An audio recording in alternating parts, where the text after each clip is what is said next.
Bienvenue dans le Financier, votre rendez-vous économique quotidien. Voici les titres de l'actualité. L'Afrique du Sud veut lutter contre l'inflation. Pour ce faire, la Banque centrale sud-africaine a relevé le 22 novembre son taux directeur de 25 points de base à 6,75%. Dans l'actualité également, un projet d'appui à la promotion des filières agricoles a été lancé au Burkina Faso avec un financement de 40,1 milliards de francs CFA qui proviennent du Fonds international pour le développement de l'agriculture. Le projet s'inscrit dans le programme national de développement économique et social. Et puis nous ferons un point en fin d'édition sur l'évolution des marchés boursiers africains.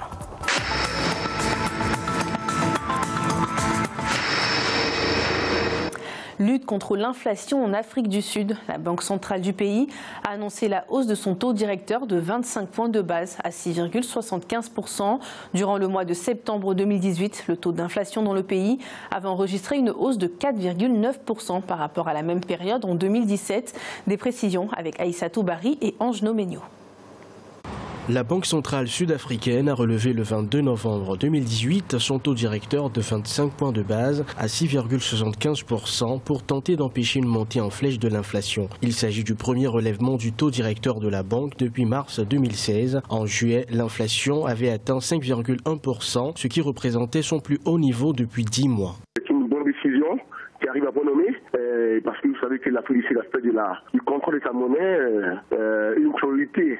Ça ne résoudra pas forcément tous les problèmes. L'assainissement des finances publiques est un souci majeur. Le nouveau président Cyril Ramaphosa fait de son mieux. Pour relancer l'activité économique, le gouvernement sud-africain avait réaffecté 3,5 milliards de dollars de son budget national. Mais la faiblesse du taux de change et l'impact de la hausse des prix du pétrole ont contribué à la hausse de l'inflation depuis mars 2018. C'est une décision qui va dans le bon sens, mais qui n'est pas la seule décision.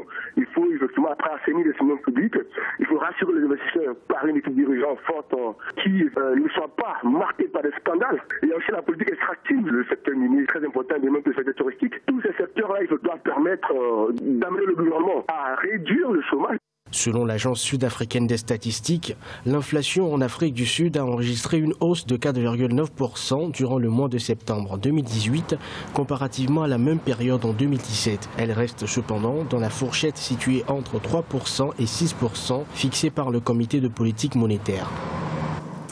Les mesures d'austérité se poursuivent au Zimbabwe. Le gouvernement a annoncé une baisse de 5% des salaires des hauts fonctionnaires, parmi lesquels se trouvent les ministres et également le président de la République, Emmerson Mnangagwa.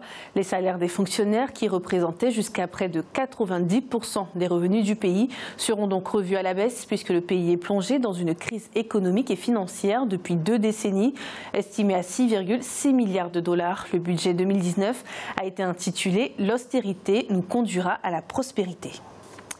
Au Burkina Faso, un projet d'appui à la promotion des filières agricoles a été lancé, doté d'une enveloppe de 40,1 milliards de francs CFA. Le projet est financé par le Fonds international pour le développement de l'agriculture et il s'inscrit dans le cadre du Programme national de développement économique et social. Objectif du programme, booster les revenus des petits exploitants agricoles les plus vulnérables. Reportage de notre correspondant Jean-Paul Ouedraogo. Le Burkina Faso a lancé le vendredi 23 novembre 2018 un nouveau projet d'appui à la promotion des filières agricoles, en abrégé PAPFA.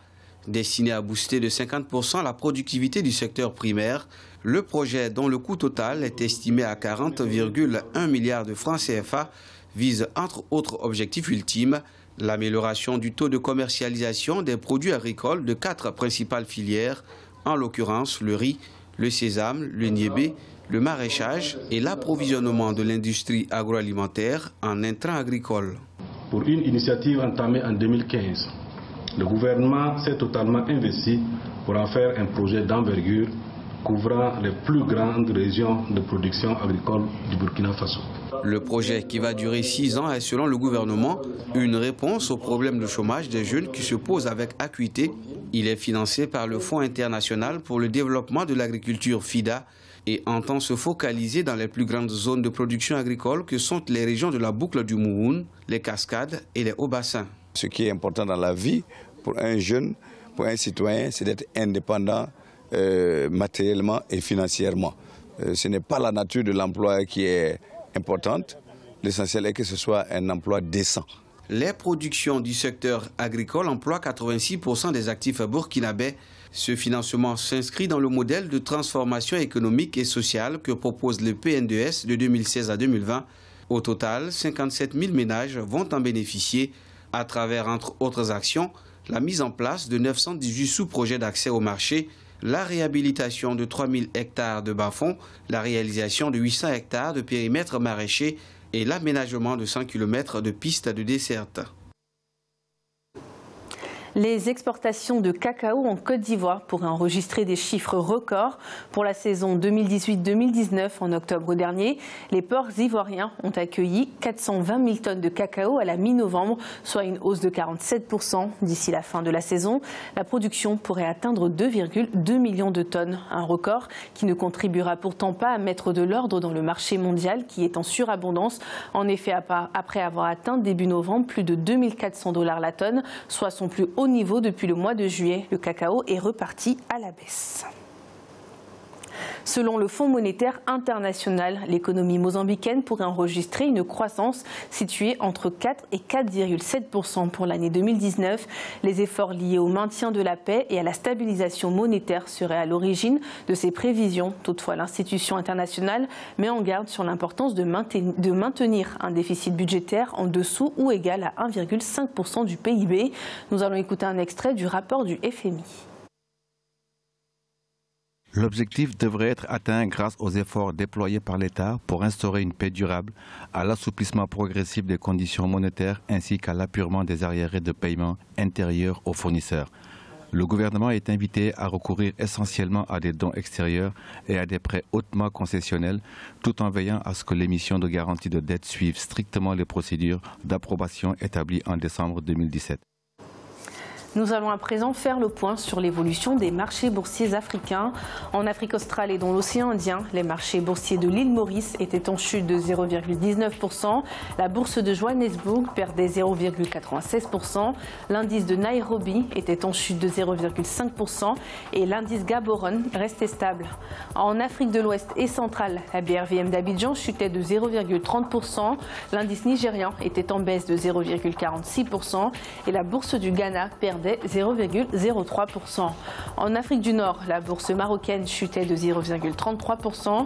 L'indice égyptien était en chute de 0,79% et la bourse tunisienne perdait 0,10%. C'est la fin de cette édition du Financia. Merci de nous avoir suivis. On se retrouve bientôt pour un nouveau rendez-vous de l'économie.